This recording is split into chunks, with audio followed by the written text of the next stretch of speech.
Ne volim ja. Šta je ovo i šta ovo peva? I zašto je opet stručni F žiri izabrao kontra naroda?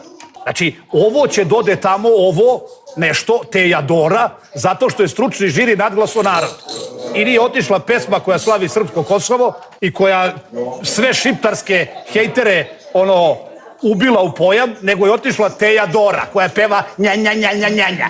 Ja bi pesmu za Euroviziju zabranio, ukinuo, stvari ne bi zabranio. Izvolite, gospodo, pravite, hoćete vi čudačka, kripi, frik, gospodo, da pravite pesmu za Euroviziju. Dajte iz svojih para, ja neću ja plaćam ovo, bre. Ne da moje pare. Pozivam ljude na otpor. Otpor tiraniji frikova, bre. Šta je ovo izabralo? Prošle godine izabrali spava mi se, ne spava mi se, nja, nja, nja, nja, nja. Sad izabrali ovu, nja, nja, nja, nja, nja. Jedina srpska pesma tamo, jedina. Ne može da prođe srpska pesma, može da prođe ova nja, nja, nja, nja, nja, nja. Ništa. Srednji rod. Šta pevaš? Desi cvete roze, desi cvete braon, desi cvete ljubičasti, o Ramondo, o.